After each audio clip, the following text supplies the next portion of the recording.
దేవునికి స్తోత్రం. ప్రియమైన దేవుని ప్రజలారా, ప్రభు అయిన యేసుక్రీస్తు వారి యొక్క పేరిట మీకు అందరికీ శుభములు తెలియజేస్తా ఉన్నాము. మనం ప్రతిరోజు దేవుని వాక్యాన్ని ధ్యానిస్తూ ఉన్నాము. ప్రార్థనలు ఎలా చేయాలి, ఎలాగా ఎవరు ఏ ప్రార్థన చేశారు, ఏ ప్రార్థనకి ఎలాంటి జవాబు వచ్చింది అన్నదే మన వాక్యం యొక్క సారాంశము. మరి నిన్నటి దినాన యేసుక్రీస్తు వారు చేసిన ప్రార్థన గురించి మనం ధ్యానించాము. ఇప్పుడు శిష్యులందరూ కూడా ఆయన పునరుద్ధానుడై వెళ్ళిన తర్వాత వారు ఒక మేడగదిలో కూర్చొని వారు ప్రార్థించినప్పుడు దైవశక్తి వారి మీదకి ఎలా దిగి వచ్చింది, పరిశుద్ధాత్మ నింపుదలను వారు ఎలా పొందుకున్నారు, అసలు అక్కడ జరిగిన అద్భుత కార్యం ఏమిటి, ఇదే మన యొక్క వాక్యం యొక్క సారాంశం. ఇది 18వ ప్రార్థన వాక్య ధ్యానంలో 18వ వాక్యాన్ని మనం ప్రార్థన గురించి ధ్యానిస్తూ ఉన్నాం.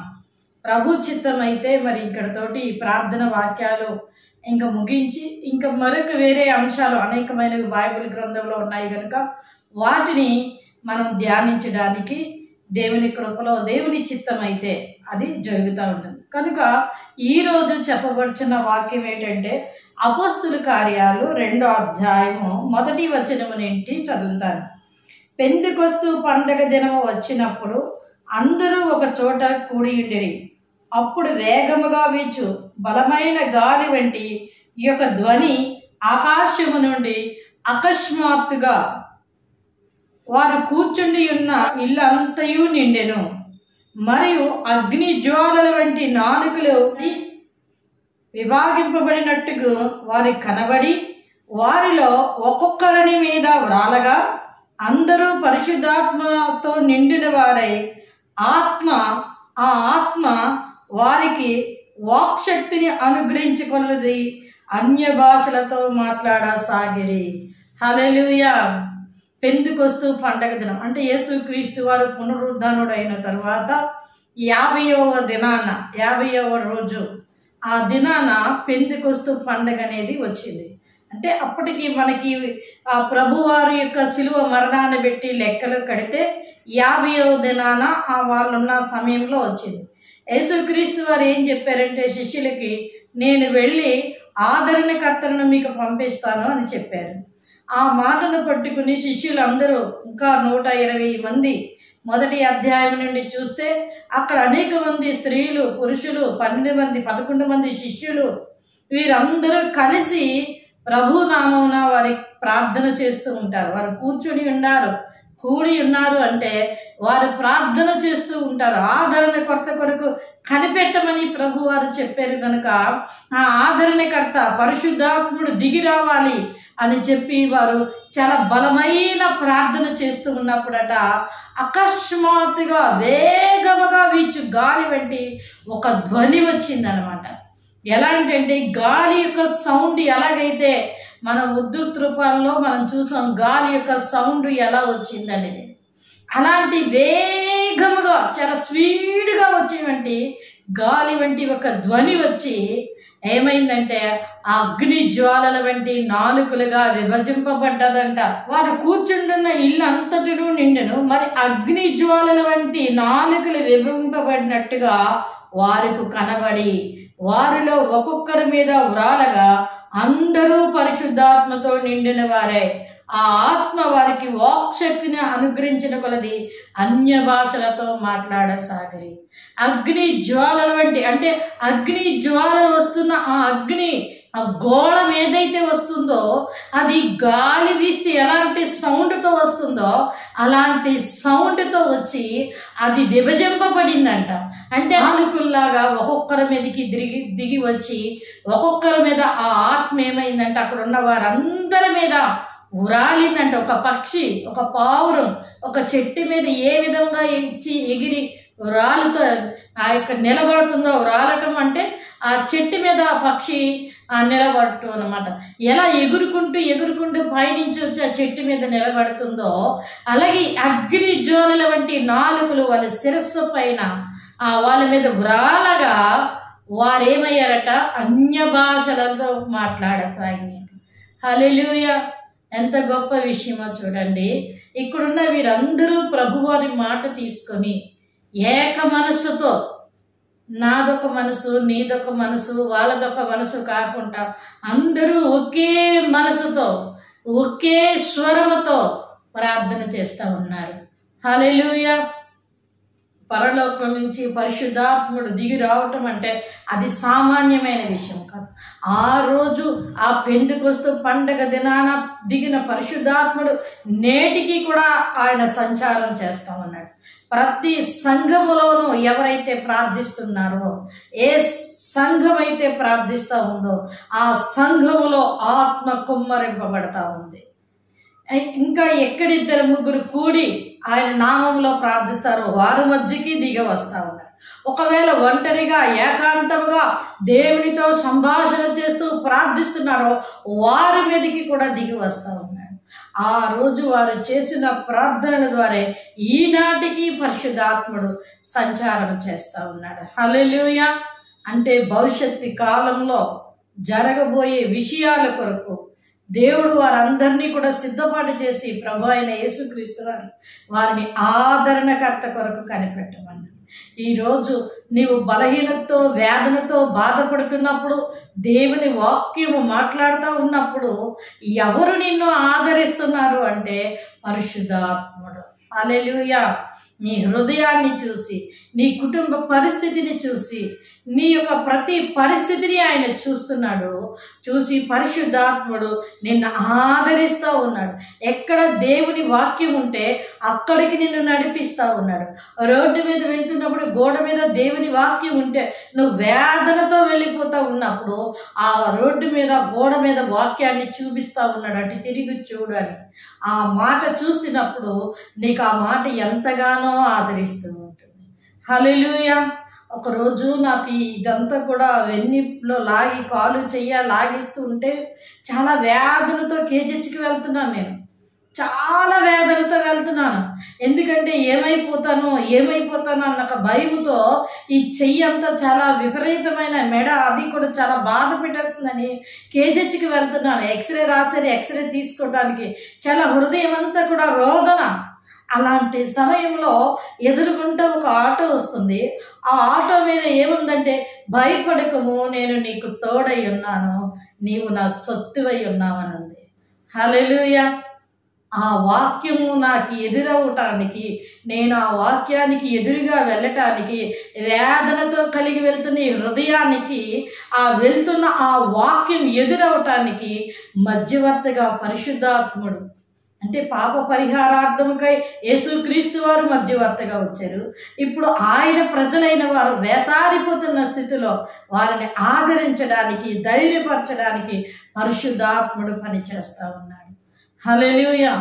ఎప్పుడైతే ఆ వాక్యాన్ని చూశానో, ఎప్పుడైతే అది చదివానో, అంత వేదన కూడా పోయి చాలా సంతోషం వచ్చి, నా ప్రభువు నాకు తోడుగా ఉన్నాడు, నాతో ఉన్నాడని ధైర్యంతో వెళ్ళి అక్కడ ఎక్స్రే అది తీసుకున్నాక ఆ తర్వాత అందులో ఏమీ లేదని నార్మల్ రిపోర్ట్ వచ్చింది. హల్లెలూయా.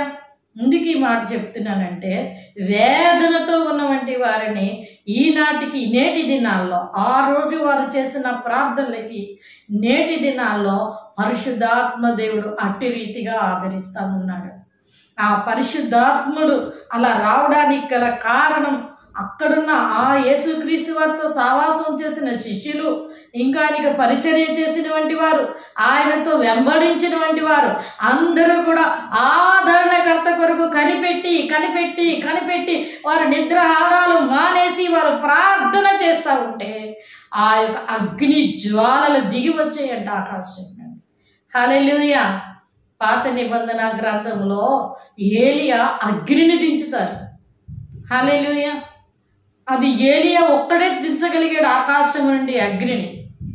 అంతకు ముందు హేబేలు అర్పణకు దేవుడు దిగి వచ్చారండి, అది వేరు. కానీ ఇక్కడ నూతన నిబంధన దగ్గరికి వచ్చేటప్పటికి ఎక్కడిద్దరు ముగ్గురు కూడి ఆయన నామంలో ప్రార్థిస్తే వారి మధ్యకి అగ్ని వంటి ఆత్మ, పరిశుద్ధాత్ముడు దిగి వస్తాడని ఈ లేఖనం ద్వారా మనకి తెలియచేయబడతా ఉంది. హల్లెలూయా. ఇంకా అక్కడ జరిగిన యొక్క సంఘటన ఏంటంటే, లోతుల్లోనికి వెళితే వారు నాలుకలు దేవుడు ముట్టారట. ఆదికాండం 11వ అధ్యాయంలో ఆ బాబేలు గోపురం దగ్గర భాషలు తారుమారైపోతాయి. దేవుడే నరులు చేయు ఆ యొక్క గోపురాన్ని కట్ట విధానాన్ని చూద్దామని ఆయన దిగి వచ్చినప్పుడు అప్పటి వరకు ఒకటే మాట, ఒకటే పలుకై ఉండేది. ప్రపంచ దేశం అంతా కూడా అక్కడే ఉంది. అప్పుడు వారందరిది ఒక్కటే భాష. ఇప్పుడు ఆ భాష అంతటినీ కూడా ఇలాగ నరుల్ని వదిలిపెట్టేస్తే, వారు అనుకున్నది అనుకున్నట్టుగా జరిగితే ఇంకా దేవునికి విరోధులైపోతారని దేవుడు ఏం చేశాడంటే వారి భాషను తారుమారు చేశారు. అప్పుడు జనం అంతా కూడా నలుదిక్కులకి వాళ్ళు వెళ్ళిపోయి ప్రపంచ దేశాల్లో ఆయా భాషలు మాట్లాడిన వ్యక్తులుగా వారందరూ కూడా విభజింపబడ్డారు. ఇప్పుడు ఆయా భాషలు మాట్లాడిన వారందరికీ కూడా రక్షణ రావాలి. హల్లెలూయా! వారందరూ కూడా రక్షింపబడాలి. వారందరూ కూడా నిత్యత్వంలోనికి వెళ్ళాలి. వారందరూ కూడా పరలోక రాజ్యాన్ని స్వతంత్రించుకోవాలి. వారు నరకానికి వెళ్ళటం దేవునికి ఇష్టం లేదు కనుకనే ఆయన ఆదరణకర్తగా వచ్చి అన్య భాషలు అంటే ప్రపంచ దేశాల్లో దేవుడు ఏ భాషనైతే తారుమారు చేసి వారికి ఇచ్చారో, వారి నాలుకల్లో వారికి భాషను పెట్టారో, ఇప్పుడు మళ్ళా అదే భాషను అక్కడున్న వాళ్ళందరికీ ఆయన వాళ్ళ నాలుకలను ముట్టి ఆయా భాషలు, ఆయా దేశపు భాషలు మాట్లాడేలాగా వారికి జరిగించారు. పరిశుద్ధాత్మ దేవుడు తాకి అటువంటి కార్యాన్ని జరిగించాడు. ఎందుకంటే మనం కింద వచనాల్లో చూస్తే ఇది నా దేశపు భాష కదా, యెరూషలేముకు అందరూ వస్తారు ఆయా భాషలు మాట్లాడిన వారందరూ. మా దేశపు భాష, నా స్వతంత్రపు భాషను వీరు ఎలా మాట్లాడగలుగుతున్నారని వారంటారు. అది ఎవరికి సాధ్యము? అది దేవునికి మాత్రమే సాధ్యం. వీరు ఏక మనసుతో, ఒకే మనసుతో చేసిన ప్రార్థన వలన దైవ కార్యము భూమి మీద జరగడానికి, దేవుడు ఉద్దేశించిన ఉద్దేశాన్ని నెరవేర్చడానికి వీరు ప్రార్థన ఎంతగానో తోడ్పడింది. హల్లెలూయా! అంతగా పరిశుద్ధాత్మ ఆవరింపు వరకు వచ్చింది. కనుక ప్రియమైన దేవుని బిడ్డలారా, మనము ప్రార్థన చేస్తున్నది ఎవరికి? జీవము కలిగిన దేవునికి. అందుకే వాళ్ళు చూస్తున్నారు, వీళ్ళు చూస్తున్నారు అన్నది ప్రార్థన ఎప్పుడు కూడా చేయకూడదు. నా ప్రభువు చూస్తున్నాడు. నీ ప్రార్థన ద్వారా కార్యములు జరగాలి. దేవుడు అద్భుతాలు చేసేవాడు. ఆయన పరిశుద్ధాత్మ కార్యాలు జరగాలి. ఆత్మల రక్షణ పొందుకోవాలి. అందరూ రక్షింపబడాలి. ఆ రక్షణ పొందుకున్న వారు పరలోక రాజ్య వారసులుగా తయారవ్వాలి. హల్లెలూయా! అది ఏ దేవుని ఉద్దేశం. దాని కొరకే దేవుడు ప్రార్థన అనే ఆయుధాన్ని మనకిచ్చారు. ప్రార్థనతో ప్రతిదీ మనం జయించగలం. భూ సంబంధమైన వాటి మీద మనం మనసు పెడుతూ పర సంబంధమైన విషయాలు, దేవుని చిత్తానుసారమైన విషయాలను మనం మర్చిపోతున్నాం. వాటి యందు ఎవరు కూడా లక్ష్య పెట్టడం లేదు. వాటి యందు ఎవరు కూడా మనసు ఉంచటం లేదు. భూ సంబంధమైన వాటి కొరకే వారి అందరూ కూడా ప్రాకులాడుతున్నారు. కానీ ఇక మీదట నీవు అలా ఉండకూడదు. దేవుని చిత్తాన్ని నెరవేర్చే వ్యక్తిగా ఉండాలి. నీ ద్వారా పరిశుద్ధాత్ముడు తన ఆత్మను కృమ్మరించాలి. దేవుడు పరిశుద్ధాత్ముడు దిగి రావాలి, నిన్ను మండించాలి. ఆయన నువ్వు మండాలి, అనేకులను మండించాలి. నువ్వు వెలగాలి, అనేకులను వెలిగించాలి. వెలుగుచున్న దీప స్తంభం వలె ఉండాలి. హల్లెలూయా! ప్రభు నీతో మాట్లాడుతూ ఉన్నాడు. యేసుక్రీస్తు వారు, నువ్వెవరో నాకు తెలియదు, కానీ పరిశుద్ధాత్మ దేవుడు నీతో మాట్లాడతావు. నువ్వు ఇలా ఉండడం దేవుని యొక్క ఉద్దేశం కాదు. అందుకు దేవుడు నిన్ను రక్షించలేదు. నువ్వు మండాలి. దేవుడు సిద్ధముగా ఉన్నాడు నీ మీద ఆత్మను కృమ్మరించడానికి. ఈ అంచు దినాల్లో, ఈ కరవిడి దినాల్లో ఆత్మ అందరి మీద కుమ్మరింపబడతా ఉంది. ఆ ఆత్మ మరికొద్ది దినాల్లో మరుగైపోతాడు. పరిశుద్ధాత్ముడు వాక్యము కనుమరుగైపోతుంది. అప్పుడు మనకి కావాలన్నా దొరకదు. కనుక ఇప్పుడు నువ్వు ఆత్మను పొందుకోవాలి. ఆ ఆత్మ వాక్ శక్తిని నీకు అనుగ్రహిస్తుంది. నాకు మాటలు రావు, నేను సరిగ్గా మాట్లాడలేను, నేను ఎవరితోటి ఏది నోరు విప్పి చెప్పలేను అని నువ్వు అనుకుంటున్నావా? నీకు దేవుడు వాక్ శక్తిని అనుగ్రహిస్తాడు. హల్లెలూయా! బైబిల్ గ్రంథంలో వాక్యమే నాకు తెలియదని అనుకుంటున్నావా? ఆయన బైబిల్లో ఉన్న వాక్శక్తిని నీకు అనుగ్రహిస్తారు.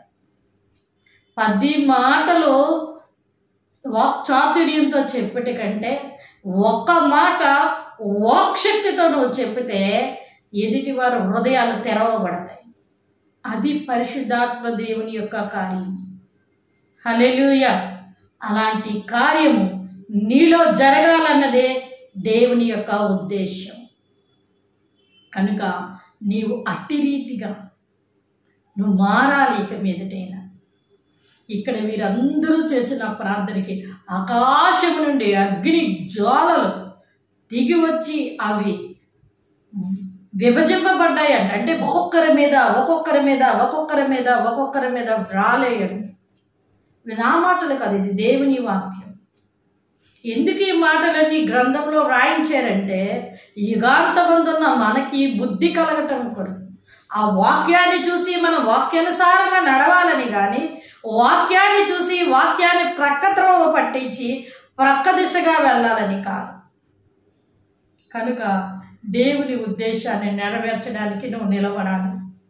వాక్యం వింటున్న నీతో యేసయ్య మాట్లాడుతూ ఉన్నాడు. నువ్వు దేవుని చిత్తం కొరకే నువ్వు పిలువబడ్డా. నువ్వు దేవుని చిత్తం కొరకే నీళ్ళు దేవుడు ఏర్పాటు చేసుకున్నాడు. ఆ చిత్తాన్ని వదిలిపెట్టి నీ చిత్తాన్ని నువ్వు జరిగిస్తూ ఉంటే దైవ చిత్తం ఎప్పుడు నువ్వు నెరవేరుస్తావు. ఎందుకు ఈ శ్రమలు, ఎందుకు ఈ బాధలు, ఎందుకు ఈ కన్నీరు, ఎందుకు ఈ వేదన, ఎందుకు ఈ రోదన? దేవుని చిత్తం చేయలేదు కనుకనే. ఒక్కసారి దేవుని చిత్తం చేసి చూడు, నీ జీవితంలో అద్భుతాన్ని చూస్తూ నువ్వు ముందుకు వెళతావు. నువ్వు మండుతూ అనేకులని మండిస్తావు, నువ్వు వెలుగుతూ అనేకులు వెలిగిస్తావు. అలా ఉండాలన్నదే దైవ ఉద్దేశం. ప్రియమైన దేవుని బిడ్డలారా, అలాంటి ప్రార్థన మనం చేద్దాం. పరిశుద్ధాత్మ శక్తిని పొందుకునే ప్రార్థన చేసి దేవుని ఆత్మ చేత నింపబడి అనేకులకి మాదిరికరమైన జీవితాన్ని జీవించి ప్రభు అయిన యేసుక్రీస్తు వారి వైపు వారిని చూపించి ఆ మార్గంలో వారిని నడిపించి దేవుని సంతోషపెడదాం. ఆయన సంతోషపడితే నీకు సంతోషం, ఆయన ఘనపరచబడితే నీకు ఘనత. నన్ను ఘనపరచు వారిని నేను ఘనపరుస్తాను. అప్పుడు వస్తుంది నీకు ఘనత. నీ ఘనత కొరకు నువ్వు వెతుక్కొని అవసరం లేదు, యేసయ్యే నీకు ఘనతనిస్తాడు. కనుక అలా చేద్దాము. అలాంటి ప్రార్థనలు చేసి దేవుని ఆత్మను పొందుకొని అనేకులకి వెలిగింపబడుతూ ఆ వెలుగులోకి చీకటిలో ఉన్న అనేక మందిని ఆశ్చర్యకరమైన వెలుగులోనికి నడిపిస్తూ వారి వైపు ప్రభు తట్టు త్రిప్పి ప్రభు వారిని సంతోషపెట్టి పరలోక రాజ్యపు వారసులుగా వారిని తయారు చేసి దేవుడిచ్చిన దేవుని ఆశీర్వాదాలు పొందుకుందాం. కొద్ది మాటలు దేవుడు దీవించును గాక. ఆమె. కళ్ళు మూసుకుందాం, ప్రార్థన చేసుకుందాం. మహాపరిశుద్ధుడైన మా ప్రియ పరలోక తండ్రి దేవ, ఇంతవరకు మీ పరిశుద్ధాత్మ శక్తి చేత మీరు నడిపించినందుకు వందనములు. వెత్తబడిన వాక్యం 100 వంతులుగా ఫలించులాగును సహాయం దయచేయండి. నిజమే ప్రభువా, మమ్మల్ని ఎందుకు ఏర్పాటు చేసుకున్నావు నాయన? నీ చిత్తాన్ని జరిగించడం కొరకు ప్రభు. అయ్యో, మేము భూ సంబంధమైన వాటి వైపే మనసు పెట్టాం కానీ పర సంబంధమైన వాటి వైపు మా మనసు ఉండటం లేదు నాయన. పరిశుద్ధాత్మ ఆవరింపు మేము పొందుకోలేకపోతున్నాం తండ్రి. ఆ దినాన వారు చేసిన ప్రార్థన ద్వారా, వారు మేడగదిలోనికి వెళ్ళి వారు చేసిన ప్రార్థన ద్వారా నేటికి పరిశుద్ధాత్మల భూమి మీద సంచారం చేస్తూ ఉన్నారు ప్రభు. ఎంత అద్భుతమైన ప్రార్థన వారు జరిగించి పరలోకం నుంచి పరిశుద్ధాత్మ దిగి వచ్చేలాగా చేశారు ప్రభు. మేము అంత కాకపోయినా మీ నామాన్ని గణపరిచేవారిగా, అనేకులని ఆ యొక్క వెలుగులోనికి నడిపించేవారిగా ప్రభు మమ్మల్ని నిలవబెట్టి బలపరచమని, దేవా మమ్మల్ని వాడుకొని మీరే మహిమ పొందుకోమని యేసు పరిశుద్ధ నామమున స్తుతించి వేడుకొనుచున్నాం పరమ తండ్రి. ఆమేన్. God bless you.